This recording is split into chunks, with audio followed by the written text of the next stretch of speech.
Thank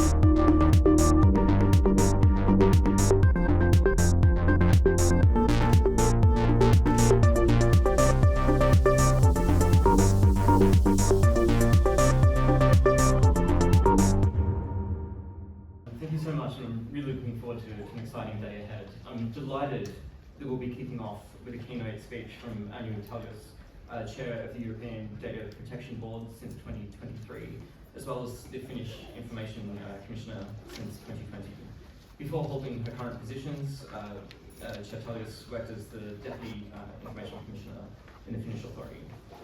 Prior to her work there, she also had a distinguished career at the Finnish Ministry of Justice and at the European Commission. We're so delighted that you'll be joining us.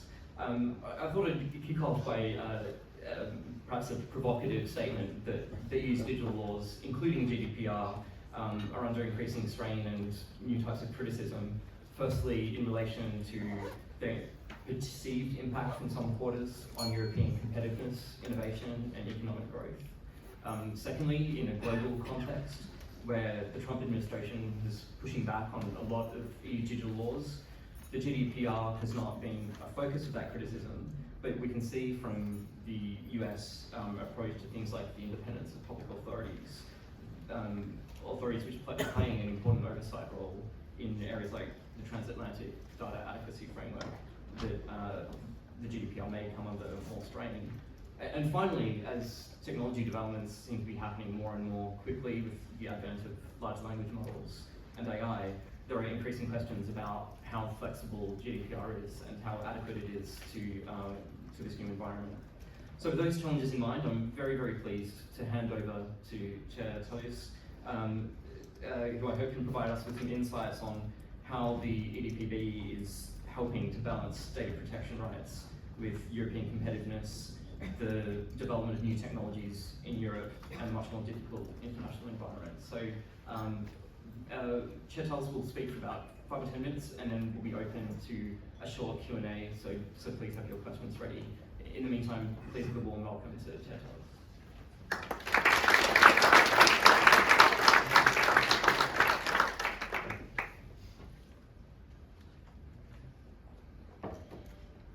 Dear ladies and gentlemen, digital regulation is indeed in focus again. This is, although I don't think this is anything new. It is my pleasure to kick off the 14th annual European Data Protection and Privacy Conference.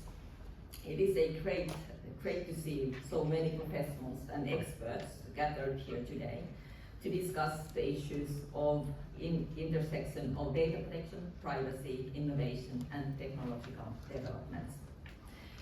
It is no exaggeration to say that we find ourselves at a pivotal moment.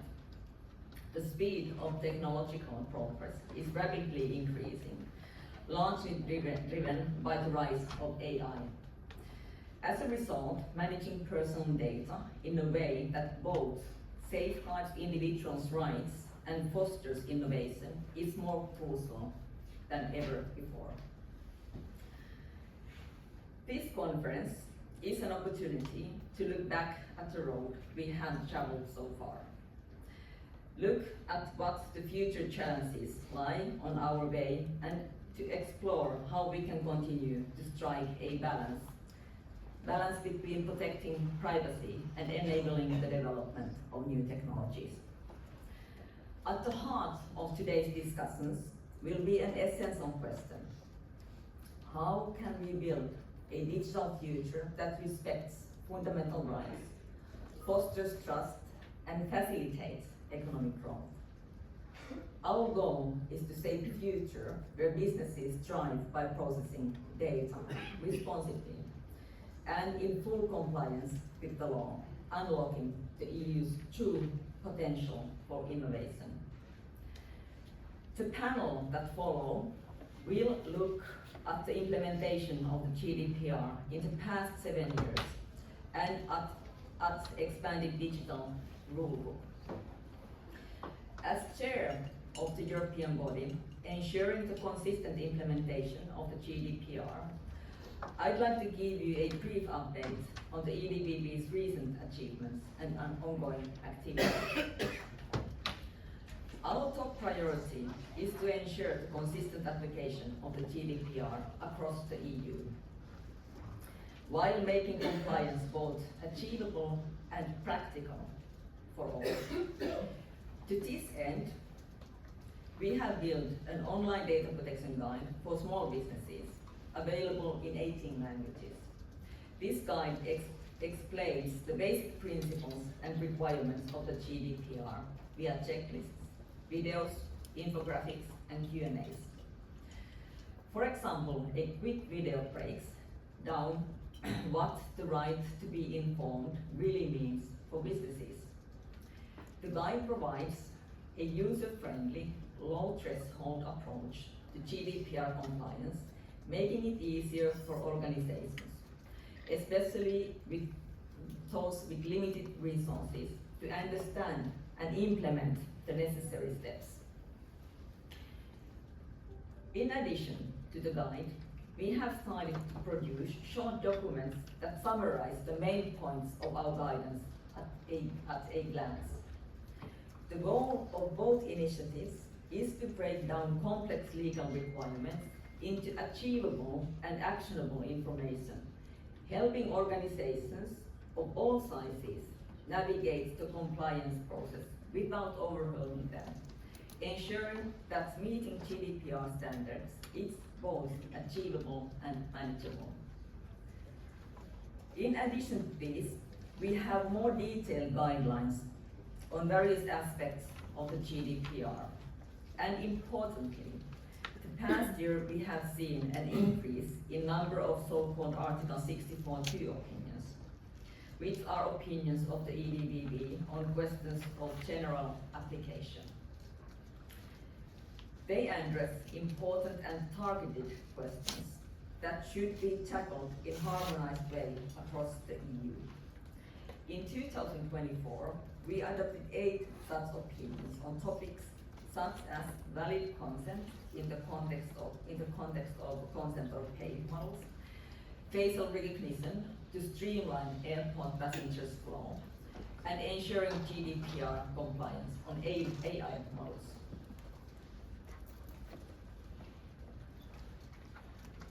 Next to issuing guidance, we have invested a great deal of resources in ensuring the consistent enforcement of the GDPR.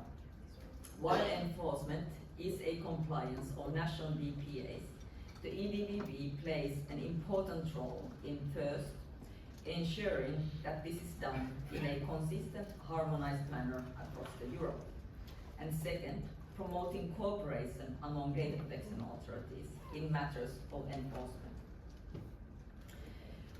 To this end, we have created a number of programs. To start with, the Coordinated Enforcement Framework, or CEF, remains a cornerstone of our efforts. Each year, we select priority topics that we address in a harmonized and coordinated way. In 2024, we launched our third coordinated enforcement action, focusing on fundamental aspects of GDPR, the right of access under Article 15. This right empowers individuals to verify whether their personal data is being processed lawfully and to exercise further rights, such as rectifying or deleting their data. Just 3 weeks ago, we launched the 2025 Coordinated Enforcement Action, which will focus on the implementation of another data protection right, namely the right to erasure or the right to be forgotten, as it is maybe even better known. Secondly, the second initiative, the support pool of experts. This continues to bolster the enforcement capacity of data protection authorities. In 2024, we launched 9 new projects aimed at tackling important data protection challenges. Among these, we created a case digest of security of processing and data piece notifications, developed and updated website auditing tool to help data protection authorities and companies with the analysis of websites, and initiated an AI risk assessment project to address privacy risks in AI systems. Then thirdly, when several data protection authorities are facing similar enforcement challenges at national level, we ensure a unified approach via a task force. The ChatGPT task force, for example, was established to tackle the challenges posed by large language models like the ChatGPT. Together, the data protection authorities have been investigating key issues such as data accuracy, transparency, and the processing of personal data during AI training. The scope of this task force has now been expanded to AI enforcement. With this, I hope I have given you a good overview of some of our main activities, which are all geared towards enhancing GDPR compliance and adapting the challenges of digital age. And then let me now say a couple of words of the new digital regulatory landscape and how we see our role as EDPB in this landscape. The DMA, DSA, AI Act, Data Governance Acts, and Data Acts, they all build upon the GDPR. And the adoption of these acts necessitates seamless collaboration across regulatory bodies from different fields. The EDPB has acquired a number of formal roles under these new acts. In addition, we actively foster cross-regulatory cooperation, ensuring that regulators work together to provide clear, consistent guidance while promoting a holistic approach that upholds European values across digital services. Finally, a word on GDPR procedural regulation, which will also be discussed this morning's panel. The trialogues are nearing the finishing lines. This regulation is the EDPB's brainchild, as our wish list, adopted 2.5 years ago, lies at the basis of it. We are sure the regulation will contribute to the more efficient enforcement by enabling consensus among data protection authorities at an early stage. Furthermore, we are of course aware of the ongoing debates on the need to simplify regulatory requirements and of the Commission's Omnibus initiative, which will help address this need. Regarding GDPR, the Commission has mentioned it is considering a targeted simplification to the record-keeping obligation aimed at all businesses and organizations with fewer than 500 employees, including SMEs and small mid-caps, which would not affect other GDPR obligations. At the EDPB, we are of course following these discussions closely, and if needed, we will contribute to them.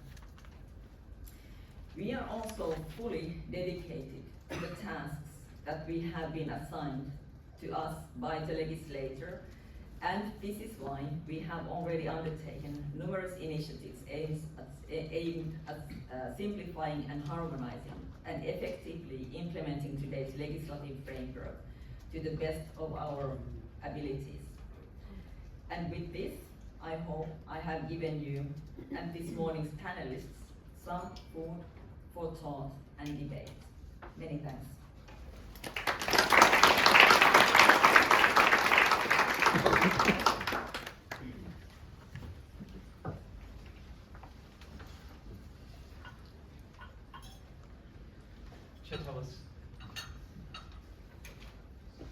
Talus, thank you so much for that kind of whirlwind overview of what the EDPB is doing to tackle all of the challenges that I set out in the introduction.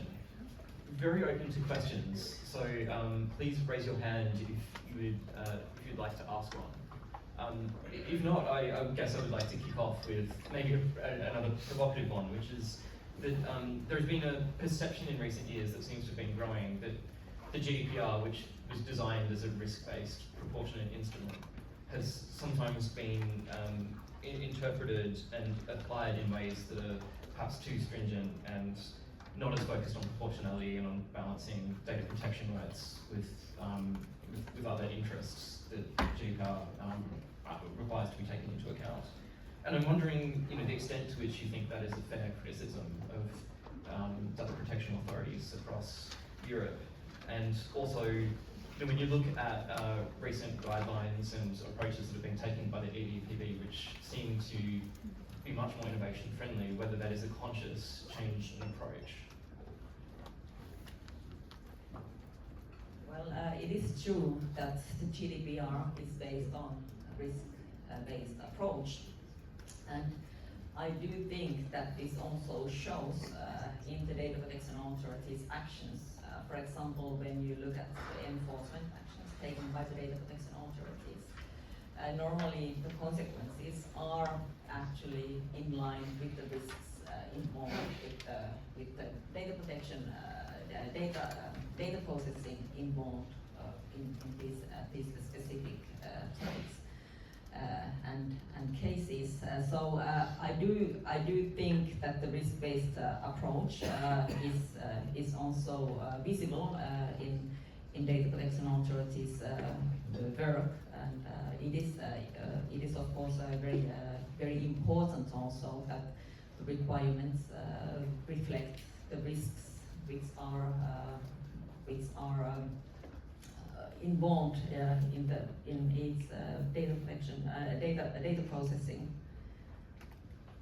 Thank you. And maybe just to probe a little bit more about AI, because what we have seen is a number of AI services that have not been rolled out in Europe, with companies citing uncertainty about the broader digital regulation environment, but also about GDPR specifically. And of course, the EDPB brought out guidelines that seem to have helped these companies get a bit more confidence about what the legal implications of GDPR might be and how they apply to models, especially when you have principles like data minimization that are not always easy to apply in the context of the new world of foundation models. And so I'm wondering, these guidelines seem to have been quite helpful, and I'm wondering what lessons the EDPB and supervisory authorities across Europe may have learned from that experience, in particular about the need to maybe act more quickly than they might have in the past. Well, I'm very glad that you have noticed and noticed the work we have done in this work, and the article. Well, this I think that you're referring to Article 64.2 opinion, which we quite adopted some months ago, and this is a tool which has been now used more frequently because it allows us to focus on a specific targeted questions, and it allows us also to work more rapidly, focusing on some specific questions, and this is very useful tool. As you said, it also enables to answer more rapidly some arising questions. Thank you. I'm just going to go back to the audience to see if there's any questions or comments from the floor. Perhaps the gentleman. Hello.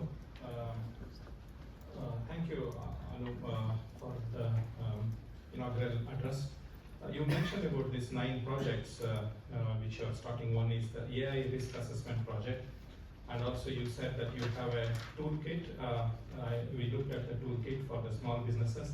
Similar to the toolkit, do you provide certain toolkits for the AI risk assessment project as an outcome, so that will really help all the businesses to have some like a starter pack and a compliance templates Otherwise, if there is a chance to have some software which is similar to one from Kanil on the privacy assessment templates, software which can be, so they can have the small businesses, no need to go for a big vendors, like there are so many big vendors who charge us a lot of huge licenses so that they can automate it as part of it. Do you have any plans as part of this AI risk assessment?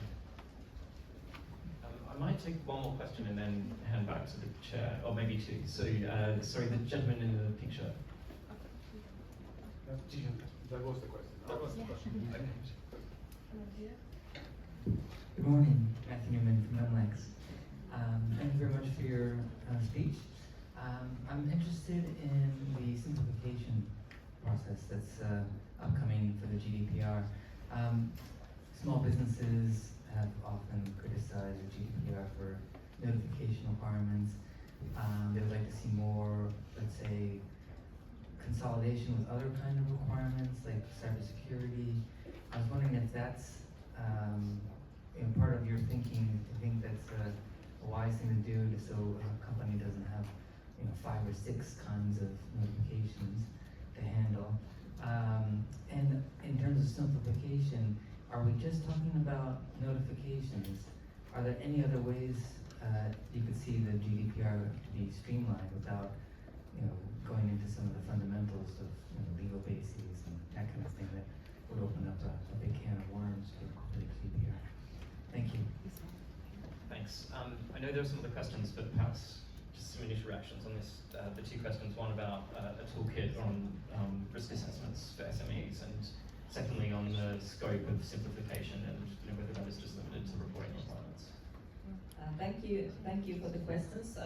On the AI, that's a very interesting idea. What we are working on at this very moment, it's the guidelines on the interplay between GDPR and AI Act, and this is the work we do together with the Commission. I think it's very important that the cross-regulatory cooperation starts actually from there. So this is what we are currently working on. On the questions of the simplifications, what we've heard by so far is that the Commission is proposing this one amendment to streamline GDPR in the omnibus in the context of omnibus. We will, of course, like I said earlier, monitor really closely how these developments are going, and this is, I think, these are the same topics we've been discussed ever since GDPR was adopted. So these are questions which are not new in that sense. What has changed though is that now, for example, the interpretation of the GDPR is starting to be more stabilized. So if you compare what we had 7 years ago, we had a lot of uncertainty, and this is not as much the case anymore. So I think it's very important to recognize these developments which have taken place within the last 7 years. Thank you. I think there are at least 2 other questions, so perhaps at the back there. Thank you. Just one from the Greek Mobile Association. My question relates to GDPR and its implementation in terms of local storage of data in the EU, which was, in my mind, one of the success stories of GDPR implementation. How confident are you that this is comprehensively implemented with respect to the AI Act and the training of AI models, and how important this may be in terms of safeguarding European data utilized for training the AI models that will be utilized in the future, especially with respect to managing misinformation and targeted information, which is one of the main issues around the world, right? Different interpretation in terms of legal rights and the personal liberties. Thank you. Thank you, and I think Ilias.